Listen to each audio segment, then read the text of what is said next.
Hello friends, welcome back.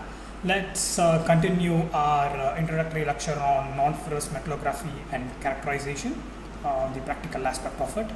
Now the reason I wanted to give a break here is because in addition to the way these lectures are and the way it is being delivered to you, in addition to that, the timing of this course or the timing of this lab doesn't do us any favor. It is immediately after lunch. So, and that is one of the reason why I chose this mode of discourse, so that you can listen to this lecture at any time where when you feel like you would like to learn something about non-ferrous metallography just by looking at this video. And this mode wherein we are talking about practical stuffs and all that is fed into you are some details or informations. I don't think it would be possible for you to get engaged all through this like 40 minutes or 1 hour, whatever may be the duration of the lecture. So that is the reason why I took a break between this lecture. So if it is okay with you, you can also take a break, or if you don't want, you can directly continue with the second one. You can look this. You have this option of looking into the second part of the lecture once the first one is completed. So yeah, so let's continue. The place where we left was when you want to prepare a particular material for observation or metallographic observation. The way you prepare vary with the size of the features that you want to study. Now, when you are the size of the features that comprise or that make up material is large, that you can see it through the visual eyes, then the preparation techniques vary when the features are so small and you need a microscope to view it. And again, when you are depending on the type of microscope that is involved, your preparation technique will also vary. And in addition to that, there is this mesoscale, and depending on the focus, if all that you want to have is just an overview of the structure that comprises of a material, you can get that by visual observation through your naked eye for mesostructural features. But if you want to get into the finer details of the structure, then you would want to go into the microscopic observation. So in all these cases, the preparation technique vary. So that is where we left off. So now let's, in addition to considering what governs your preparation technique, or based on what your preparation technique the preparation technique you will be adapting, let's look into some of the historical aspects of preparation, or what the preparation actually involves. Now, the stream of metallography, or the aspects that are involved in metallography, was in a convincing way put forth by this gentleman here, Henry Clifton Solvay. So he was the first person to propose a way of understanding a behavior of a material by looking into the features that constitute them. And he not only proposed that, he gave us a wonderful setup of how we can do that. This he did in around 1863, and because of his work, he is rightly referred to as father of metallography. So he was the one who used optical microscopy in order to observe the finer features of the material, or the features that constitute a material, and then not only do that, but extrapolate the behavior that we see in a material based on these finer features. Like before that, optical microscopy was used, but this was largely confined to biological samples, which are, if you could recall, they are transparent or translucent in nature. But since our materials are opaque, a new way or approach has to be formulated, and he came up with this approach.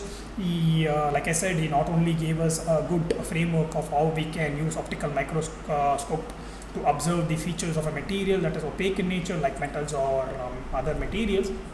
He not only did that, he was able to extrapolate the features that he observed, or the features that constitute a material, to the behavior of the material, which is of course a part of the metallography. Now, one of the famous quote that is attributed to him is this. So what he says is, the final polish must not be one which gives bright reflections, The final polish must not be one which gives bright reflections, but one which may show or irregularities, the features that I mean, generally when you look at my material, you would expect a homogeneous feature. You would not expect some sort of a distinct shape or anything. That is what a layman would expect. If he cuts open a hammer and he wants to see what is the constituent of this hammer, he would expect a general homogeneous distribution of whatever that there is. He would not expect grains. He would not expect some sort of a shape that the face adapts during its evolution. So those he would not expect. And those to him would appear to be as irregularities. So what he means by irregularities here is the features. So what he says is, now when you want to observe a material, and if you want to deduce what comprises this material, then the way you prepare a sample, it should not be just shiny, or it should not be just rightly polished that you can look your face in it. It should not be like that, but it should be sufficiently prepared that you are able to see the features that comprises this material. So what he ultimately means is, the preparation not only is confined to polishing, it is also confined to what we call as etching, which allows us to observe the different features of the material. Again, some of you might already have etched some of the samples, but in your previous semesters, and etching is nothing without getting into the technical aspect of it. What etching principally does is, it gives different contrast for different features of the microstructure.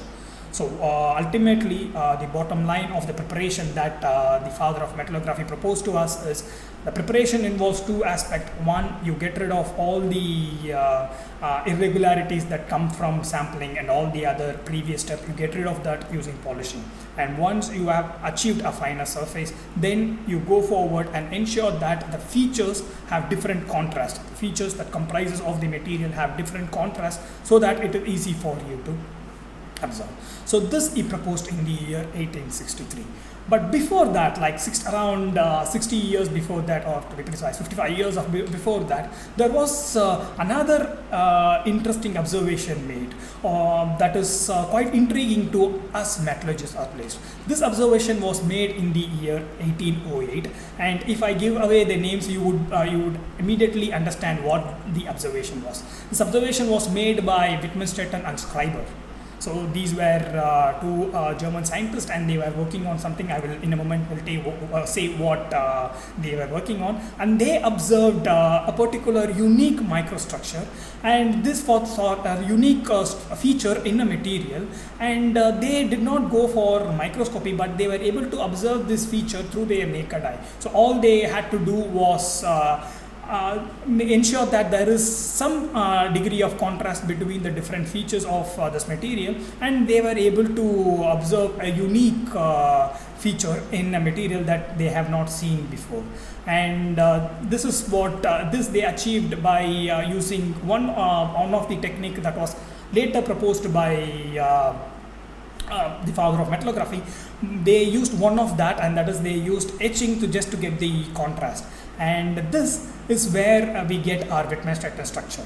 So before, quite long before we have our metallography formulated, quite long before we have our microscopy and polishing technique, the Wittmann-Stetten structure was first observed visually through the naked eye, and all they needed was etching. And the interesting aspect of it, the place where they were able to find this was in a meteorite. So this macrostructural feature was a part of the meteorite. All they were doing was they were looking into this meteorite, and they wanted to see this unique structure which was in a way visible to them in the naked eye, and they were able to get that. So this is one of the interesting aspect or the expanse of our department, that even to understand what the different climatic conditions the meteor has gone through, we can understand that only when you understand at what conditions the particular microstructure would form. And for that you need an understanding of the phase transformation, or the understanding of the metallographic the metallurgical transformation that happens in a material. And so this is how our Wittmann-Stetten structures came about. So even though this practice of metallography was fully formulated in 1863, there was a wonderful observation made in 1808. This is one of the interesting facts that I came across while preparing for the structure. I just wanted to share it with you. So now what we have is, as a part of the preparation, what we have is two distinct features. One is polishing, the other one is etching. Now, as a part of our curriculum or the syllabus, let us wind this lecture by talking about one of the polishing and etching technique. So this technique that will be helpful to us all through this course, which we will be using under different combination to observe the microstructure of the non-ferrous materials. This polishing and etching technique is referred to as electrochemical polishing. Now, if you look at the syllabus, it would have stated electrochemical polishing / etching. You might be wondering, is it polishing or is it etching? So this will become clear, or this should become clear by the end of this lecture. So now we want to focus on electrochemical polishing, or at least I want to introduce you to this electrochemical polishing before I wind up this lecture. One of the key things that you want to know about this polishing is that it has several names to it, and these names all mean the same thing. That is, these electropolishing, electrolytic polishing, or anodic polishing, everything means the electrochemical polishing. The fundamental mechanism that is involved is the same, or the setup that you need for this is also same. So all these can be categorized, or all these names are synonymous, and they all are electrochemical polishing. So why one would need such a distinct polishing? Because we are familiar with polishing, like be it in the metallographic, from the standpoint of metallography, or in any standpoint, we are familiar with polishing. Even when you polish your shoes, you know what happens there, or what is the mechanism behind it. So you can call that as a mechanical polishing. You apply some mechanical force using some mechanical material or tools, and then ultimately you end up with a shiny surface. So that is what a polishing is. So why would one need to go for such something called as electrochemical polishing? So this is because there are certain materials, or certain particularly non-ferrous materials, which are soft. And now when you prepare those materials using mechanical polishing, what we end up doing is we would end up introducing certain artifacts. These artifacts might come from the load that we impose while polishing this material, or maybe when polishing the material we might use some chemicals, and those chemicals might interact with your sample, and they might cause some artifacts or some sort of a defect which was not originally in the material. And if we introduce some defects in the material while polishing it, and then we get a result, and then we interpret it, everything goes wrong. So in order to avoid all those, when you know that a material is soft, or it doesn't have much hardness, or when you know that a material is quite reactive in nature, or it's corrosive in nature, and it is possible that the chemicals that you use to polish it to get a fine surface might disrupt the quality, or might cause a reaction in the material, then you would go for something called as electrochemical polishing. So let us try to understand briefly, without getting into the specifics of it. Let us try to understand what factors govern, or what comprises of this electrochemical polishing. Now, in the electrochemical polishing, we have electrolytic cell, wherein the sample that you want to be polished is turned into anode. That is, it is of a positive charge, and this electrolytic cell also then comprises of an electrolyte and of course a cathode. Now, there would be the overall polishing mechanism is based on the reaction that happens between the anode and the electrolyte. Now, what happens is that when you have a particular, so this anode is for a specific anode, you will be choosing a specific electrolyte, meaning when you want to polish a particular alloy, the electrolyte that you use for it vary with that alloy. All these specifics, when we get into the individual non-ferrous alloys, we will get into it. But as of now, let me just give you the mechanism behind how the electrochemical polishing works. So what we have is we have an electrolyte cell. We we ensure that the sample that we are planning to polish is positively charged and is dipped into the electrolyte. And now what happens is that because of the potential that we have and the nature of the electrolyte that is present in the electrolytic cell, there would a reaction would happen. This initial reaction would form a polishing film in before or the just this polishing film would cover the anode. So this is in this image, as you can see that there is a polishing film that that has formed between the workpiece, which is the sample, and the electrolyte. So when you dip this anode into the electrolyte cell and you introduce some DC current, what happens is that a polishing film is formed on the surface of the sample. So this polishing film, which is formed by the initial reaction of the sample and the electrolyte, it has huge resistance. Now the resistance of this polishing film, which is the polishing film, it is a fluid which is highly viscous in nature, and this has a huge resistance. So what you end up having is you have your workpiece and you have your polishing film and you have your electrolyte, and in each of these regions the resistance to the current vary. Now because of the grinding process or because of the sampling process that that we have done prior to the polishing, your surface will be irregular, something like this. The surface of the sample will be irregular. And now when you have a polishing film like this, the size of the film or the width of the film vary depending on the irregularities in the workpiece. Now as you can see, in the peaks like this, the thickness of the film is low, but in the troughs like this, the thickness of the film is high.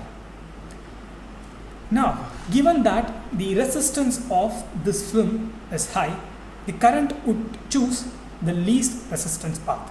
So when the current chooses the least resistive path, it means that the current that passes through AB would be different from the current that passes through CD. Let me reiterate.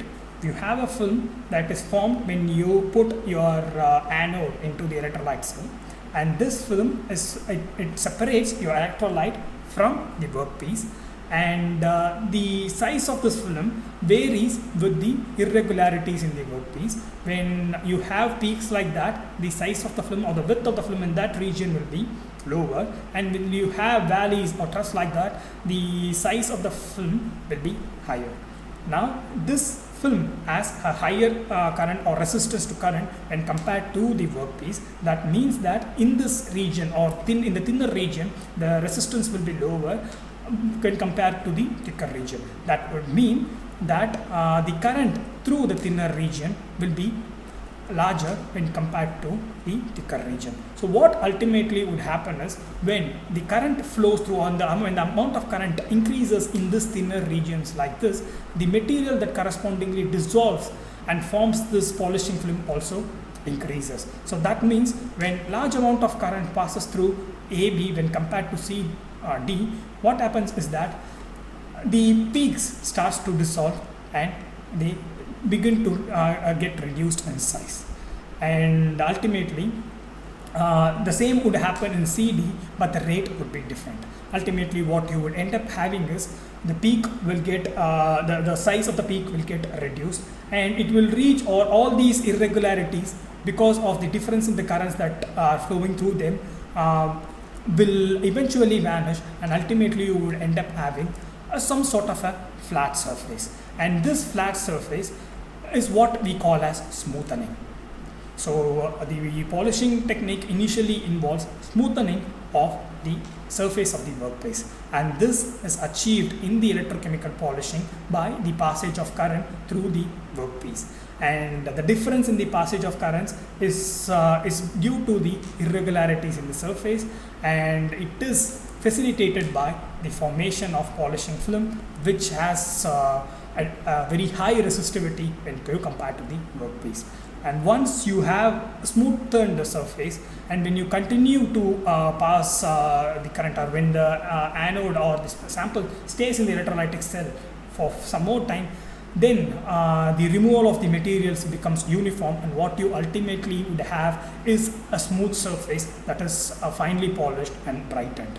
So the electrochemical polishing, when you talk about polishing as a whole, comprises of two steps. One is smoothening, wherein all the irregularities are removed, and these are removed due to the difference in the amount of current that passes through them. And then when the materials get uniformly consumed by the electric current, what we then end up having is a bright surface. Now, in our syllabus, as I already introduce you to, in the syllabus what we have is electrochemical polishing / etching. So what do they mean when they say polishing / etching? Because we already saw, like even when our the father of metallography, when he introduced metallography, he clearly distinguished polishing from etching. But here we have some sort of typographical errors stating that electropolishing / etching. So why do they have combined this, particularly in the electrochemical framework? The reason is because within this electrochemical cell, which is used to polish a material, you can also achieve etching. So the difference between polishing and etching is, we have seen it in the early slides. The difference is, in the polishing you would end up having a smooth and a brightened surface. You would end up having a surface that looks pristine and it's like a mirror.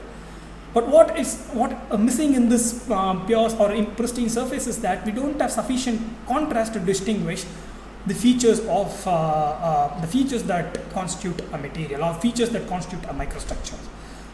That is achieved by etching. Now, the reason in our syllabus, at least, it is stated electrochemical polishing / etching is because one can achieve etching in the same electrolytic cell. The way to do is, all you need to do then is to change the current density. Now, when you reduce the current density, then the one that you have used for polishing, then what would happen is, the different constituents, because of their chemical makeup or because of the other factors, they react at a different rate. And when they react at a different rate, the contrast is then created by the resulting product. And this resulting product, because of their differing contrast, makes that features visible for us. So the reason, or one of the key features of electrochemical technique is that using the same setup, one can both polish and also etch the specimen. Now, if you introduce an anode to polish it, and you are pretty sure that in addition to smoothening, you have also brightened the surface of the specimen, all then you have to do is reduce the amount of current that passes through the material, and then you would also be able to etch the material. And this all can be done in a single electrolytic setup. Now, it is important to note that even though the mechanism behind it is fairly easy to understand or fairly easy to state, to achieve, to realize or to recognize the right amount of current density, to recognize the right amount of electrolyte, or to know what amount of or which electrolyte or which cathode should be used for this electrolytic cell, it takes a wide range of experiments, and it takes a lot of studies. And those are material specific. And when we in the subsequent lectures talk about specific materials, then we would see what are the different factors that are involved, what are the characteristic factors that are involved in the electrochemical polishing of a particular alloy. So with this lecture, I want to wind up, and I hope you are able to understand what a metallography is, at least at the practical level. If you are not able to give a definition, that's fine, but at least what I hope you are able to understand what the metallography involves, and why polishing is different from etching, or why just polishing is not sufficient, and what is the uniqueness of electrochemical polishing, or how one can achieve both polishing and etching in this a single setup, how one can achieve it. So let's see ourselves in the subsequent lectures, wherein our discussion will be focused on a particular alloy. So good day, take care, bye.